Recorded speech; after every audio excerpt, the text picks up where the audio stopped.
And right in the center here, you have the huge, massive object, and then around it, you have 4 little objects. So this isn't a perfect lens. If it was a perfect lens, you'd actually see a ring around it. That would mean that this object and the object behind it are in perfect line, but since they're not, you're actually seeing 4 different images. And all sorts of crazy geometry goes into calculating what shape a gravitational lens is going to be. You also have examples of weak lensing, where something isn't like as prominent as this, where you can see like 4 distinct objects. And here, this is Hubble Deep Field of distant galaxies. So this is way far away. So it's kind of cool that we can see a lot of gravitational lensing. I think somewhere in here, a bunch of these little objects are lenses, and you're going to see little streaks all around here. These are examples of how the lenses in this huge field of galaxies are kind of distorting the images and giving you all these fine little streaks. So that's what we call weak lensing, where we can't really distinguish everything. So how do we know it's a lens? If you just looked at the at this picture, you might think, hey, that might just be like 5 different stars or something. But it turns out that you need to get the spectra of an object. So the spectra is just like the fingerprint of an object. Every object is going to have a unique spectrum. So in space, we get the spectra of each of these objects within the gravitational lens, and they see that the spectra is exactly identical, and that's not possible in space unless it's the same object. So that's how they know that these are gravitational lenses. Okay, so now I'm going to talk about more specifically what we did over the summer. And the third type of gravitational lensing is microlensing. So it's the same concept as strong and weak, but it's just a lot less massive objects that are doing it. So the objects are, you can't actually resolve the individual objects. It just looks like one object altogether.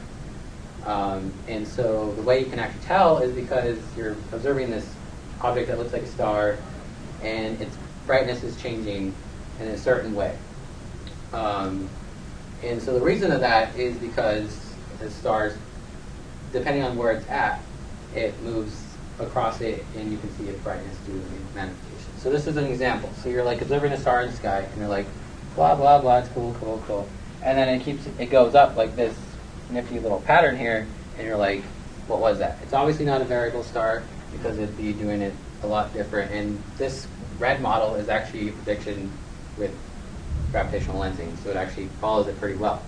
So the idea is basically you have a really near star, and then you have a background star, and the near star crosses in front of the background star. And due to this effect, they become brighter. And so that's why, because the lens actually magnifies the light from the background star. So their combined light makes the whole system brighter. And you have to observe this over time in order to observe microlensing. Whereas the other examples, you could have just took a snapshot one time, and then you'd be like, oh, there's a lens. Where this one is a lot harder to. So one of the most awesome ways, I think, personally, of using microlensing is discovering extrasolar planets. And so it can actually detect low mass planets all the way down to 1/10 Earth mass at distances between 1 and 10 AU. And this is currently the only method that can go down that low of mass in that also range of AU as well.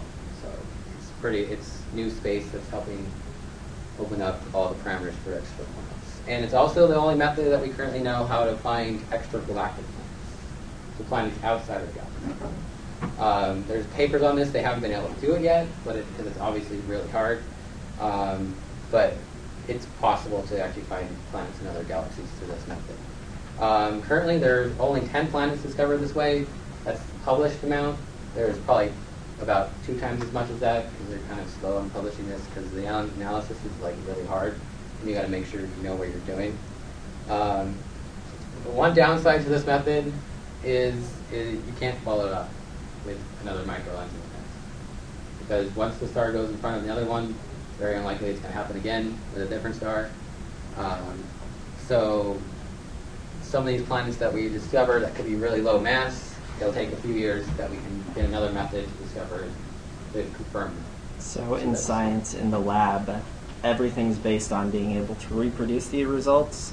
So there's a lot of kind of back talk about microlensing being like actually good science because you are not able to reproduce these results. So you have to be able to do this many, many times and on different planets and say that, hey, this is possible, and that's what we're doing.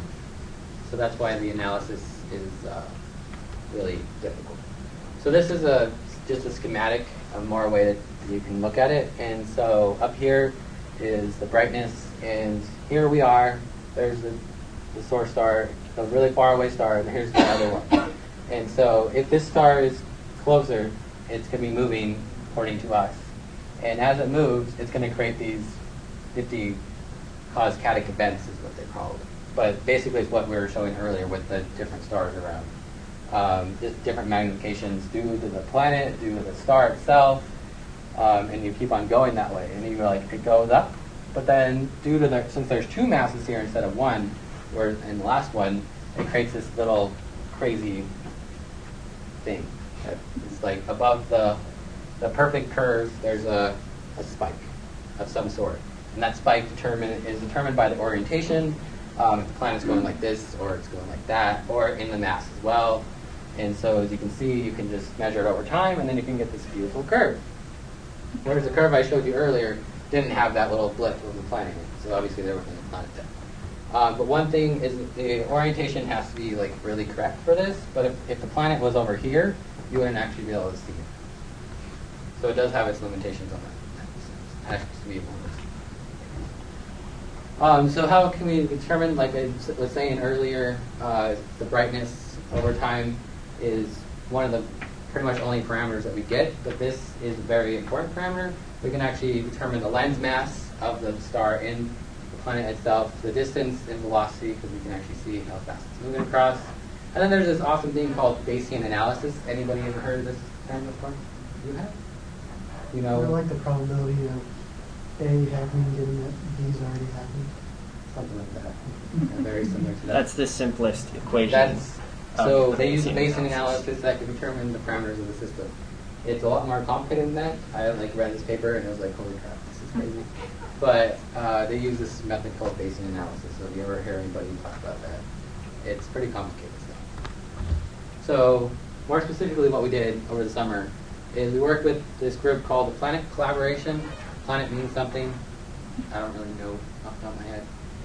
But it's an international group operating telescopes from 0.6 to 2 meters, trying to observe all these events. So we have multiple telescopes observing the same events at the same time. So it's not a systematic error, basically, is the way we get away with it. Because it's like what Kevin was saying, we need to reproduce the results. So if you have multiple telescopes observing at the same time, it helps legitimate the science. And it also helps get a baseline. Because what they try to do is have telescopes all around the world. So we observe here. Once it sets here, they can observe it in like Australia or like stuff like that. So there's a 24/7. Hopefully, that's the goal. And so we used, if you want to go back, Kevin, we used this telescope, 61-inch. I think a lot of you guys have been there so far. And that's one of the pictures that we took during sunset there. It's on Mount Bigelow, Mount Lemon. And so this group is one of two international groups that are trying to do this, and they've had a lot of successes in the past. And so this is, for example, one of their curves that they got, and then you can see it goes up, exactly like they predict, and then there's like, oh, there's this thing here, and then it goes back down. And so if you zoom in, it's really big, and you're like, okay, that's what it looks like. There's the path that could never happen, and then there's an overextension and then an extension, and that's when they model it, and then they can say that this actually was a gravitational lens. And this one, there were 6 different telescopes, because this was back in 2005 when they barely first started this stuff. There's up to like 15 telescopes now, and so that's really big difference. So that was one of the first planets that are discoveries that actually said this method could work for discovering exoplanets. So the cool thing about this plot is you'll notice that this oval telescope is really the only one that was observing for a while. But ideally this line would be flat if nothing was happening. So they start noticing, hey, why is the why is it going up? And so then eventually they get all sorts of telescopes to tack onto this. So they have about 5 different telescopes at its peak. And then everybody keeps observing until basically it flatlines. But then they notice, hey, there's this little blip in the curve. So that's just a really cool effect. Okay, so this is one of the images that we're looking at. Can you guys see the star that we're looking at? See it? Is that one right there, right? Yeah, that one right there. Yeah, okay. Yeah, so there's...